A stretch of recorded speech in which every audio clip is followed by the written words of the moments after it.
185 miles per hour. That is the peak wind speed the Joint Typhoon Warning Center just assigned to Super Typhoon Sinlaku after a post-storm reanalysis. Stronger than any typhoon to strike United States soil in nearly a century. That storm just made landfall on Tinian and Saipan, with 50,000 Americans inside its eye. Stay with me on this one, because the damage picture emerging now is far worse than the forecast predicted, and almost no one on the mainland is covering it. Let's get into it. At approximately 10:15 p.m. local time on the evening of Tuesday, April 14th, the inner eye wall of Super Typhoon Sinlaku came ashore on Tinian and Saipan at the same moment.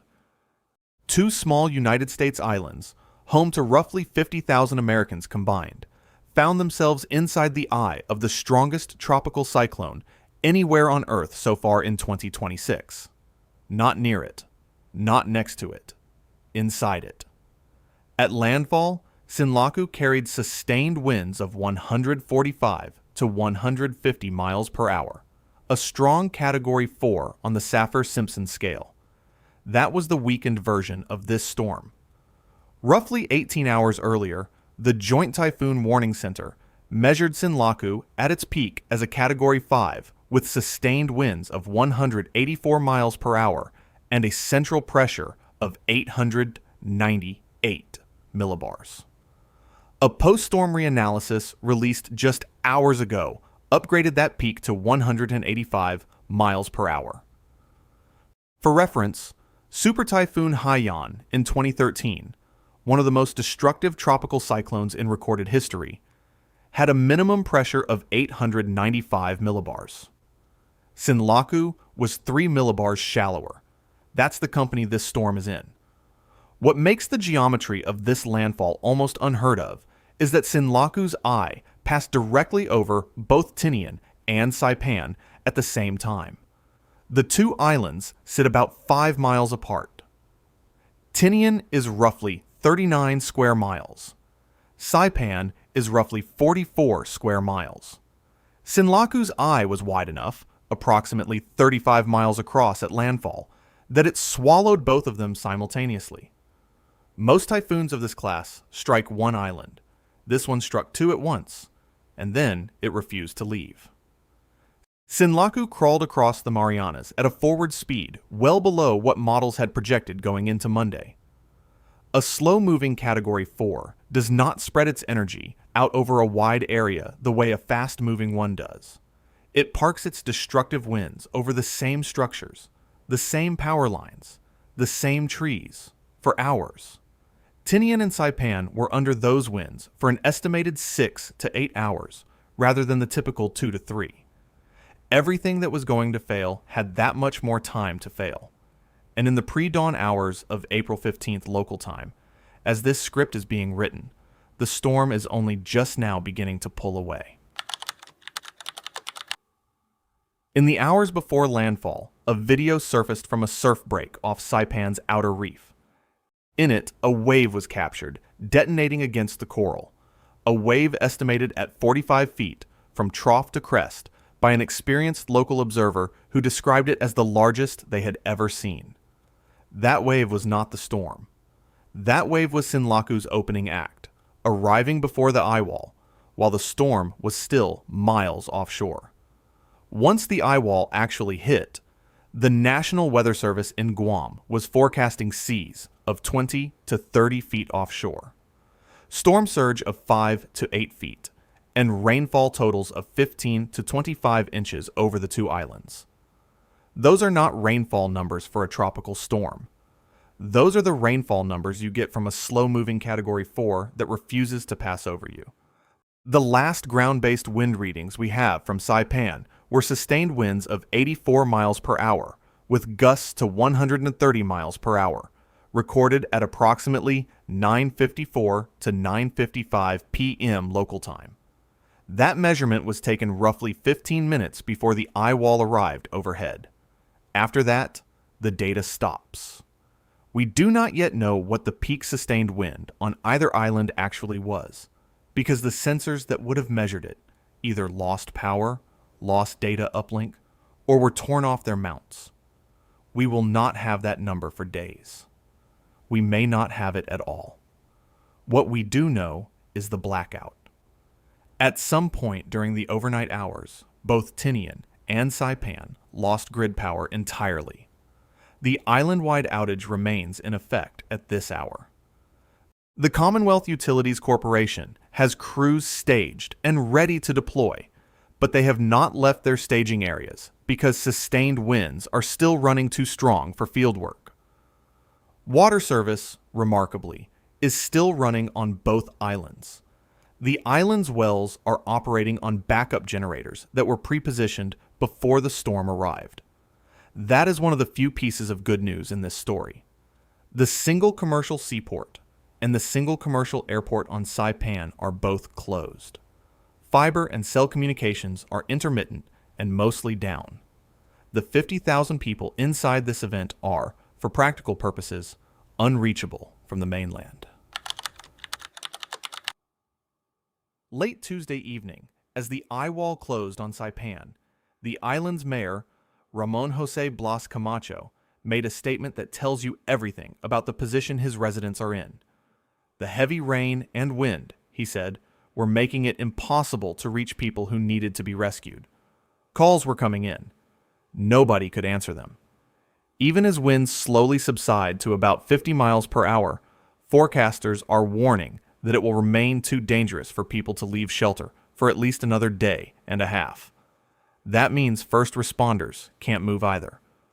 For the residents trapped in damaged buildings tonight, the help they need is on the same island they are on, and it still can't get to them. As of the most recent information out of Saipan, 303 people had evacuated to government shelters.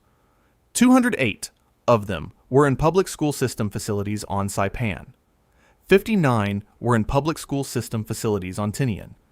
36 more were being housed by the Department of Community and Cultural Affairs in aging centers. That is a small fraction of the two islands' population.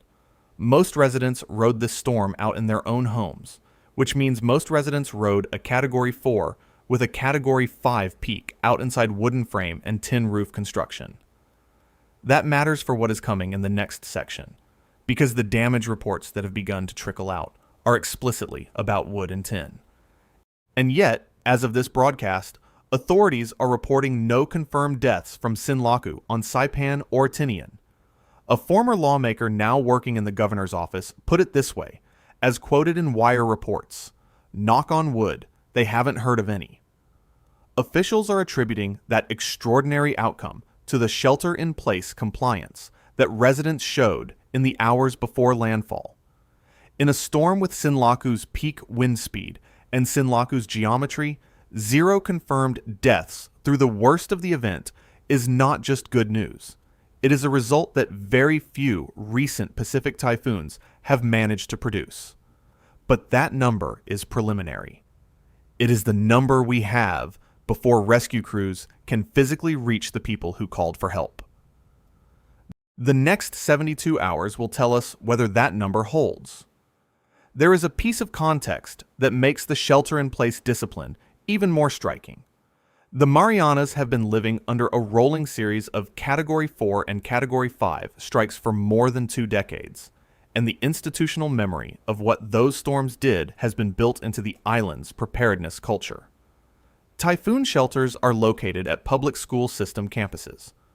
Governor David Apatang personally instructed residents to stay off the roads well before the eye arrived.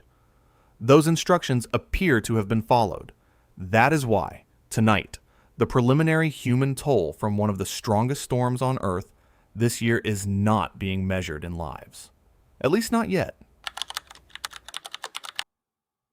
At first light on Wednesday morning local time, the damage reports coming out of the Marianas were already bad. They are also radically incomplete. In the village of Susupe, on Saipan, a resident named Dongmin Lee looked out of his apartment window and described what he saw below him. In his building's parking lot, one car was sitting on top of 2 other cars. The wind had stacked them. Part of his balcony railing had been ripped away. A commercial building near him had had its roof torn off. A blue sedan was on its side in the street. Another resident on the island reported that at least 3 tin roofs had blown past his yard during the night. And the single sentence out of Saipan that is going to stick with you came from a resident surveying his neighborhood at daybreak. Anything that was made of wood and tin, he said, did not survive this.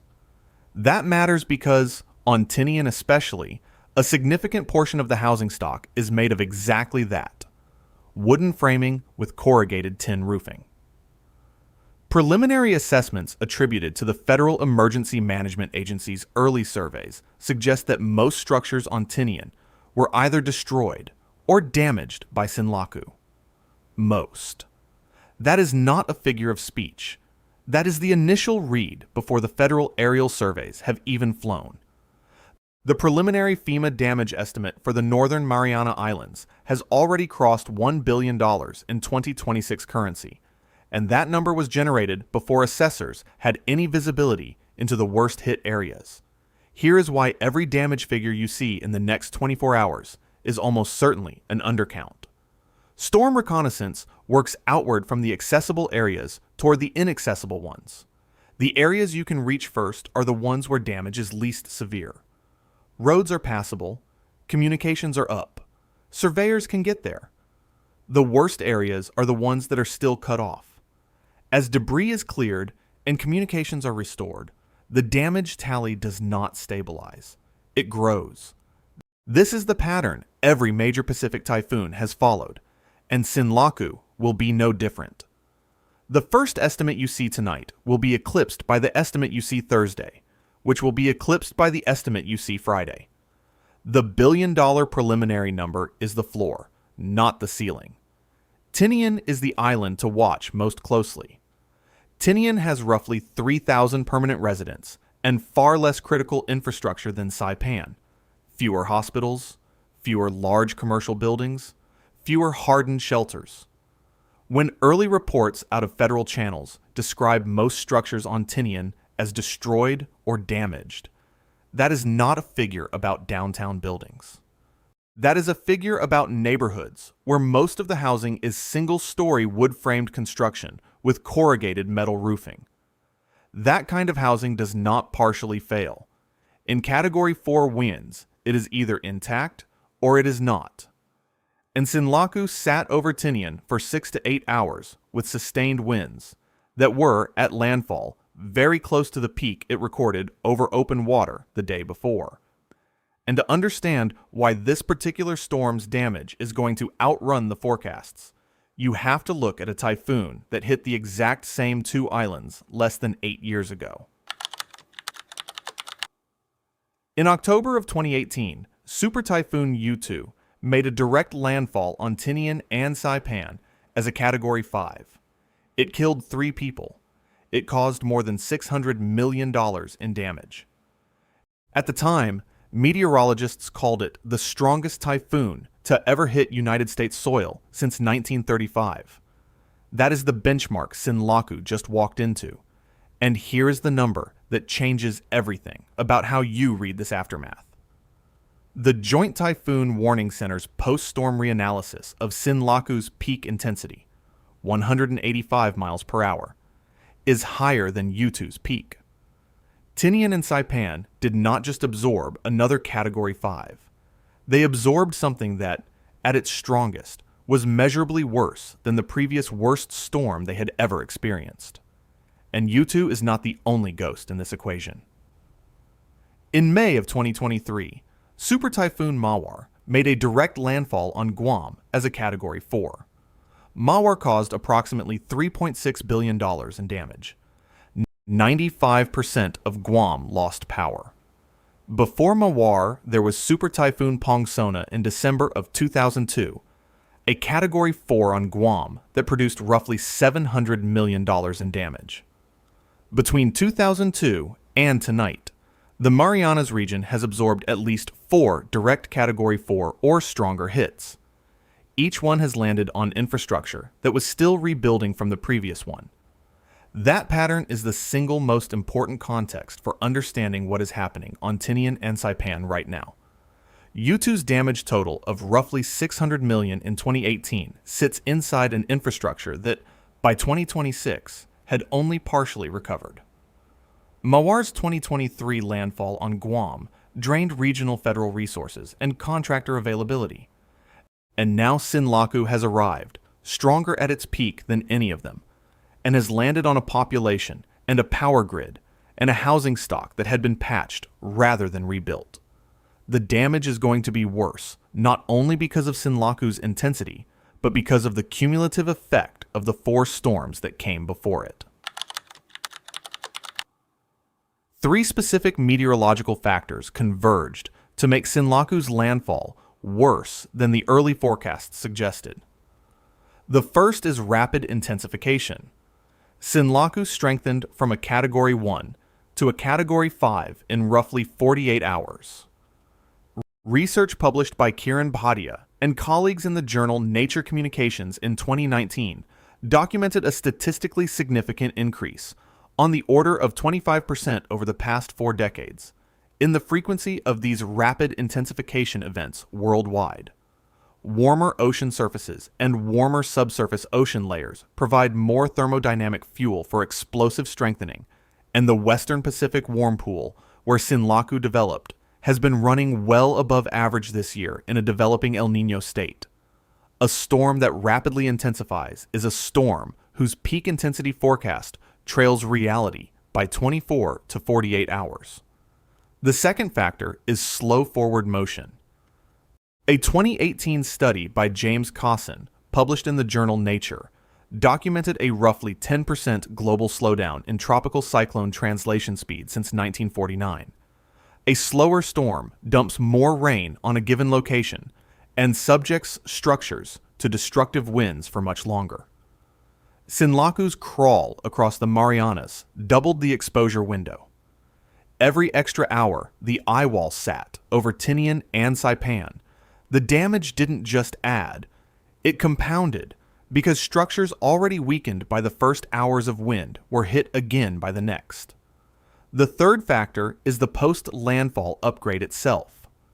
JTWC's revised peak intensity of 185 miles per hour is 10 miles per hour higher than what was reported in the hours before landfall. That difference matters because Category 5 damage scales with wind speed cubed, not linearly. A 10 mile per hour upgrade at that intensity is not a trivial revision. It means that, at peak, Sinlaku was doing meaningfully more damage per unit time than the pre-landfall figures would have suggested. The Federal Emergency Management Agency's Region 9 headquarters, the office responsible for federal disaster response in the Northern Mariana Islands and Guam, is approximately 5,800 miles from Saipan. Cargo flights take roughly 8 hours one way. There is no interstate highway. There are no neighboring states sending convoys of utility trucks. Every pallet of generators, every portable cell tower, every rescue crew, every box of tarps has to be flown or shipped from the mainland, or from Hawaii, or from the Philippines. That is the logistical reality of a United States territory recovering from a Category 4. The federal government did move in advance. President Donald Trump approved an emergency disaster declaration for Guam and the Northern Mariana Islands before Sinlaku made landfall. FEMA dispatched approximately 100 personnel to the region, along with additional staff from multiple federal agencies. United States Coast Guard Sector Guam, Naval Base Guam, and Andersen Air Force Base all activated hurricane condition protocols. Those resources were pre-positioned, and that pre-positioning is probably one reason we are talking this morning about 0 confirmed deaths rather than a different number. But pre-positioning is not the same as recovery. Pre-positioning buys you the first 72 hours. Recovery is measured in years, and the recovery itself is going to run up against a specific structural problem. Roughly 80% of the power distribution on both Guam and the Northern Marianas is above ground rather than buried. Above ground lines fail earlier in a storm and take longer to restore because every pole and every span has to be physically inspected. After Mawar in 2023, 95% of Guam lost power, and full restoration took weeks. Sinlaku's wind field was larger than Mawar's, slower than Mawar's, and centered over islands smaller than Guam with less internal redundancy. The power restoration timeline on Tinian and Saipan is going to be measured in weeks, not days. There is also a coverage gap worth naming. Sinlaku is a Category 4 United States landfall with preliminary damages already over $1 billion and a peak intensity that reanalysis has now placed above the strongest typhoon to ever hit American soil in nearly a century. If this storm had struck Florida, or the Carolinas, or the Gulf Coast, it would be the only story on cable news for 72 hours straight. Mainland coverage of Sinlaku has existed, reporting from the wire services, from national broadcasters, from the weather networks, but it is a fraction of what a comparable mainland landfall would receive. That matters, because coverage drives public awareness. Public awareness drives congressional attention, and congressional attention drives the speed of federal appropriations. The 50,000 Americans on Tinian and Saipan tonight are facing a slower recovery, in part because fewer people on the mainland are watching. Consider the comparison directly. Hurricane Idalia in 2023, a Category 3 at Florida landfall, produced roughly $3.5 billion in damage and dominated national broadcast news for days. Hurricane Helene in 2024, a Category 4 in the southeast, generated weeks of continuous coverage. Sinlaku, at its reanalyzed peak, was stronger than either of them. It struck United States soil. It produced a full island-wide blackout on 2 populated islands. And it is competing for airtime with a severe weather outbreak on the mainland that the same networks are understandably focused on. The net result is that the story of what happened to 50,000 Americans tonight is not getting the megaphone it would otherwise get, and that is part of the reason the damage picture is going to take longer to fully come into view. Here's what to watch for between now and Saturday morning. The first daybreak damage assessments are happening right now as local time moves into the mid-morning hours on Wednesday. Aerial surveys by FEMA and the Coast Guard will begin as soon as winds drop below safe flight thresholds. The first ground-level damage tallies with real numbers attached to them will likely arrive Wednesday evening or Thursday morning Eastern Time. Expect that figure to be significantly higher than the preliminary $1 billion estimate. The first confirmed casualty information will arrive when cell and radio communications are restored, probably Wednesday afternoon or evening local time. And at that point, the 0 confirmed deaths number will either hold, in which case this storm will go down as one of the most well-mitigated Category 4 landfalls in modern memory, or it will shift. Watch the port of Saipan and the Saipan International Airport. Those 2 choke points are the bottleneck through which every pound of federal aid has to move. A port assessment team from the Coast Guard is staged to move the moment winds subside. Airport reopening will be driven by debris clearance and runway inspections. The speed at which those 2 facilities come back online determines how fast the recovery can actually start. Watch the storm itself. Sinlaku is now pulling away from the Marianas and continuing westward across the open Pacific. Forecast models have it weakening over the next several days, but continuing to generate large swells that will affect shipping lanes and eventually approach the Philippines and Taiwan later this week. This story is not over when the eyewall leaves Saipan. And watch the federal response footprint. The first real indicator of how seriously the mainland response is treating this will be whether FEMA begins deploying a second wave of personnel and equipment by Thursday. If the response scales up in a way that matches the $1 billion plus damage estimate, Tinian and Saipan will rebuild. If it stays at the initial 100-person deployment, the recovery is going to be much longer and much harder. This is the part of the story that happens after the wind stops, and it is the part that is going to determine whether a year from now, Anyone on those two islands is still talking about Sinlaku as a storm that changed their life permanently, or as one they managed to come back from. For now, the most important facts are the ones we already have. A Category 4 United States landfall, a Category 5 peak, upgraded after the fact, 2 islands inside one eye, 50,000 Americans in the dark, a preliminary damage estimate above $1 billion and rising, 0 confirmed fatalities so far, pending full contact with the cutoff areas. The aftermath of Super Typhoon Sinlaku is far worse than the early forecasts predicted, and it is, in the most literal sense possible, still unfolding as of the moment you are watching this. Thank you for watching, and don't forget to subscribe to the channel for more updates as the situation develops.